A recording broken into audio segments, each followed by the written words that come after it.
things are about to get even more nutty in WandaVision. Sega's incredibly powerful Yakuza are storming the Xbox and Steam. And there are some extraordinary new developments in the universe of the Sandman.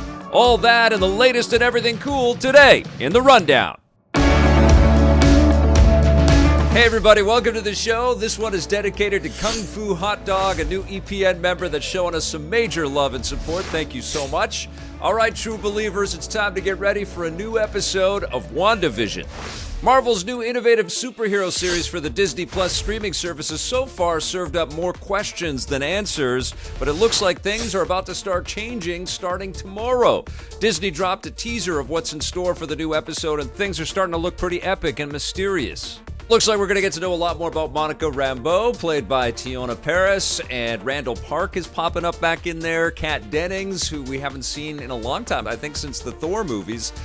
They're all popping back into the frame here, so there's obviously a lot of connections, a lot of threads to pull on. We see it on the mystery board that Kat Dennings' character has put up there. This series has been pretty remarkable because it does get you questioning. It really starts to play with your mind because there's so much twisting and turning the fabric of reality within the show. Every time Wanda would encounter an uncomfortable moment in the series, she would kind of rewind everything, and it's really trippy. And I just rewatched the first 3 episodes again, and I'm so impressed by the performances of Paul Bettany and Elizabeth Olsen. Catherine Hahn is just superb in this show. She's just got golden comedic timing, but it's just remarkable to see everybody because they had to play in character of an era in front of a live studio audience. So they've been doing all of that, and we've still got more of that to kind of see as the rest of the season unravels, but clearly we're seeing behind the curtain now. We're seeing the sword agents and all of the machinations, and I guess we're kind of trying to understand what's going on inside of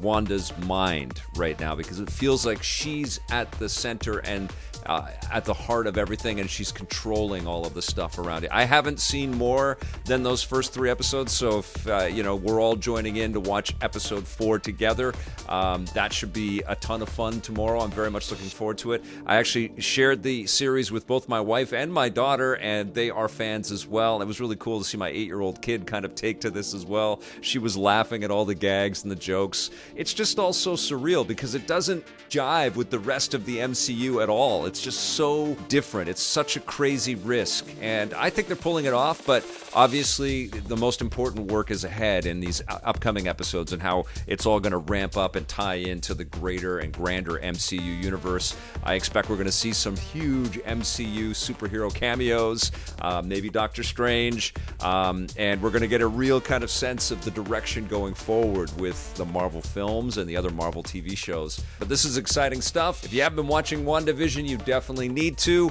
I'm sorry for a little bit of the spoilery conversation here, but it's really not much more than what's been available in all of the teaser trailers. But you should get hyped, as I am hyped, for episode 4 of WandaVision, which starts streaming tomorrow. Now, Neil Gaiman's The Sandman comics have been notoriously difficult to adapt, but things appear to be changing.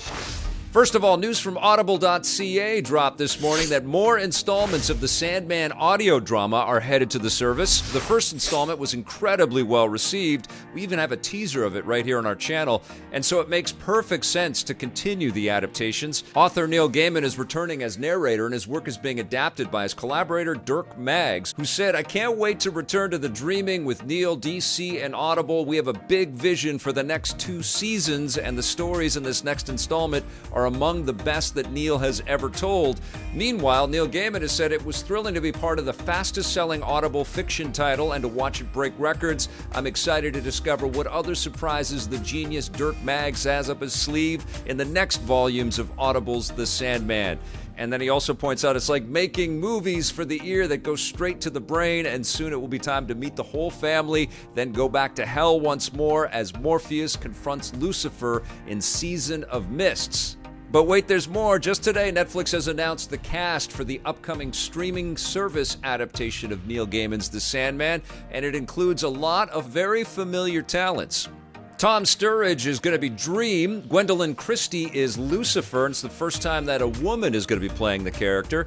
She's not the only one from Game of Thrones in the show. Charles Dance is Roderick Burgess, and from Narcos, Boyd Holbrook is the Corinthian. Asim Chaudhry is Abel, Sanjeev Baksar is Cain, and Vivienne Achimpong is Lucienne. I hope I got her name correct. An eclectic cast for sure, but a huge epic production, and it's great that we're finally going to be able to see Neil Gaiman's most crazy creations interpreted for us on screen like this. It's been a long time coming. At one time, Joseph Gordon-Levitt was going to produce and star in the Sandman film, but obviously things have changed over the years. So there you go. If you're a Sandman fan, you have a ton to look forward to with the new streaming show on Netflix, and if you haven't checked out the Sandman audio drama on Audible, you can get a taste of it right here on our channel, but it's very, very cool. Something else that's super cool is the Yakuza games, and boy, they are just storming the Xbox Game Pass service.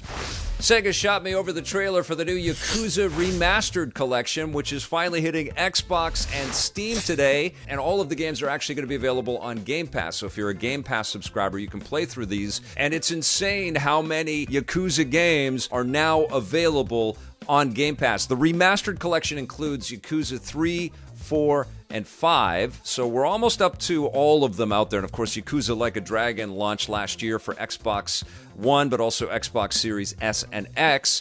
And so on Game Pass right now, if you take a look at this image, you can play Yakuza Kiwami 2, Yakuza 0, and Yakuza 3, 4, and 5. These are incredible games. They're filled with just unbelievably interesting characters. There's lots of layers to them. There's a lot of hilarious elements, just completely out and out weird moments.